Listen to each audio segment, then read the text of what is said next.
Além da chegada do primeiro bispo de Assis, Dom Antônio José dos Santos, a década de 1930 seria marcada pela fundação do ginásio municipal instalado na Praça Arlindo Luz e onde funcionava a Prefeitura Municipal de Assis até 1937.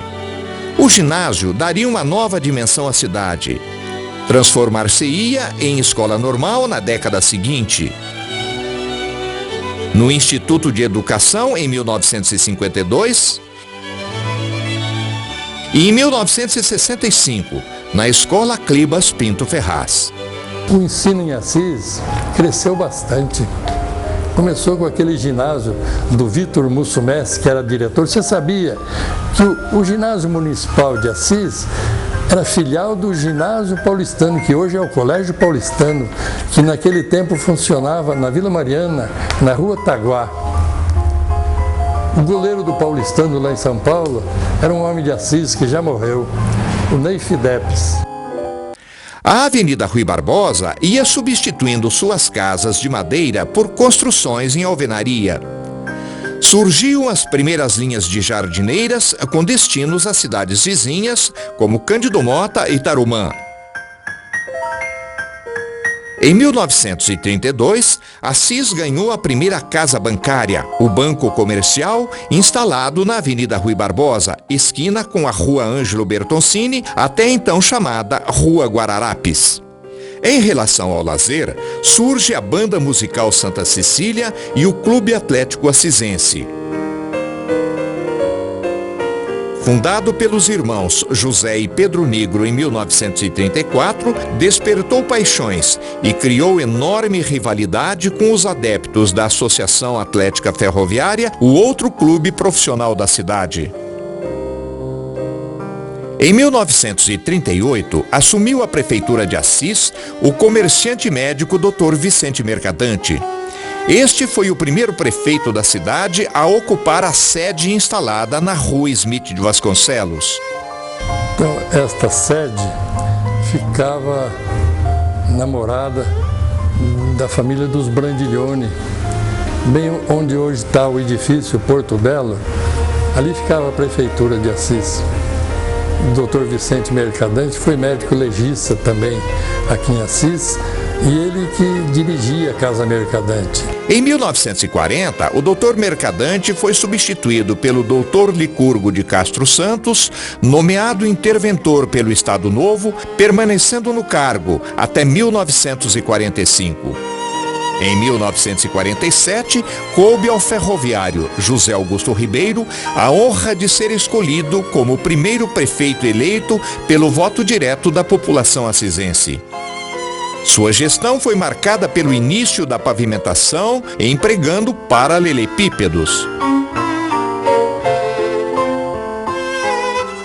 No mesmo pleito, seria eleita a empresária doutora Ana Barbosa como a primeira vereadora da cidade. Ainda na década de 40, foi fundado o Colégio Santa Maria para meninas e o Colégio Diocesano para meninos. Eram concluídas as obras da Escola Normal de Assis na Rua Luiz Pisa. Entre 1940 e 1960, a Praça Arlindo Luz era o ponto das atividades cívicas e nela se ergueu um obelisco em homenagem aos assisenses que combateram o nazifascismo na Itália durante a Segunda Guerra Mundial, concluída em 1945. Entretanto, o grande evento da década foi a realização do Congresso Eucarístico de Assis em 1942. Contando com a presença do cardeal Dom Gaspar de Alfonseca e Silva de São Paulo e bispos de várias cidades do Brasil, tal congresso ainda é considerado o maior evento religioso da cidade em todos os tempos. Antônio Silva, ou o Tonico Silva, como se tornou popularmente conhecido, foi eleito prefeito de Assis em 1951. Deu nova roupagem à cidade com a substituição dos paralelepípedos das ruas centrais pelo asfalto. Alargamento da Avenida Rui Barbosa entre as ruas Sebastião da Silva Leite e 7 de Setembro. Construiu o mercado municipal, ampliou e ajardinou a Praça da Bandeira. A Praça da Catedral foi reestruturada. Ampliou o serviço de abastecimento de água e iniciou a construção do prédio próprio para abrigar o Paço Municipal. Sobre a antiga catedral se iniciava a construção da atual. Renato Rezende e Santilli Sobrinho fundavam o Assis Tênis Clube. E a cidade vibrava com o Galinheiro, um time de futsal quase imbatível que excursionou por todo o Brasil e alguns países sul-americanos. A minha mãe, Dona Albertina Mercadante Leite do Canto, ficou viúva em 1941.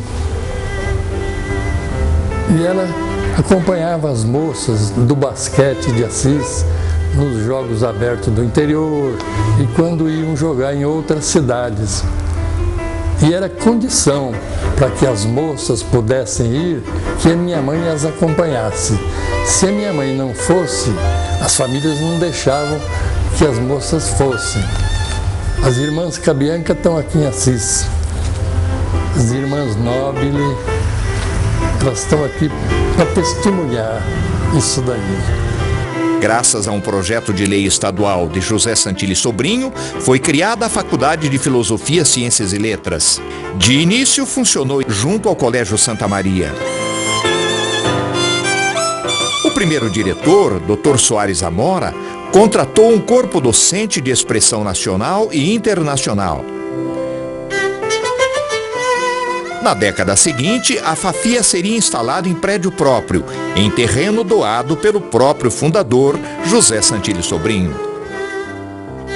O ritmo de desenvolvimento da cidade por ocasião de seu cinquentenário, comemorado em julho de 1955, era tão intenso que ao slogan "São Paulo é a cidade que mais cresce no mundo", recitado em todo o estado de São Paulo na época, se acrescentou: "E Assis é a cidade que mais cresce em São Paulo". Mas em 1950, Assis tinha agência da VASP. Antes disso, teve linhas aéreas Natal, linhas aéreas Paulista, em Assis. Mas Assis cresceu demais. Povo generoso, povo bom. Nos anos 60, Assis continuou no mesmo ritmo de progresso verificado nas décadas anteriores. Entretanto, passávamos a conviver com um grande problema: uma imensa vossoroca que se instalou no fundo da Vila Operária. Esta consumiu infindáveis recursos municipais, tirando o sono de vários prefeitos e da população vizinha. O problema somente foi resolvido graças à ação decidida do prefeito Reinaldo Silva, que empregou revolucionárias técnicas de engenharia consideradas avançadas até os dias atuais. Em 1999, no local, foi instalado o Parque Ecológico João Domingos Coelho, um dos cartões de visita de Assis. As décadas de 80 e 90 foram marcadas por grande evolução da cidade na área da educação. Em 1984, foram instaladas as primeiras unidades de ensino infantil, os CEMEIAS. Para gerenciá-las, foi criado o Departamento de Educação, funcionando nas imediações do Parque do Buracão. Foi montada a cozinha piloto para distribuir farta e nutritiva alimentação para nossos escolares. O ensino fundamental de 1ª a 4ª série foi municipalizado e o Departamento de Educação foi elevado à condição de Secretaria Municipal da Educação. Assistem 5.000 alunos no ensino médio e fundamental de 5ª a 8ª série, 1.600 deles na escola de tempo integral. À Unesp vieram somar mais 3 instituições universitárias. O antigo Colégio Diocesano evoluiu para formar o IEDA. Nos anos 80 foi criada a AFEMA e em 2003 foi instalada uma unidade da Unip. Ao todo temos uma população universitária de quase 5.000 jovens buscando formação e informação superior, que devem contribuir para a continuidade do desenvolvimento de Assis. Não se pretendeu, neste trabalho de uma centena de páginas, contar a história de 100 anos de Assis. Teve-se como objetivo apenas reunir em um álbum a memória fotográfica das principais transformações da cidade e seu povo, com destaque para seus primórdios, jamais distantes das gerações atuais. Isto não teria sido viabilizado sem o empenho, o patrocínio e a energia do Grupo Rede, que histórica e fisicamente esteve presente em cada dia de nosso desenvolvimento. O seu Erivelto Calles Lousada, que iluminou a Catedral de Assis, um espetáculo maravilhoso, e o serviço que tem prestado. O seu Erivelto, diretor da empresa elétrica, é só procurá-lo na empresa para conhecer.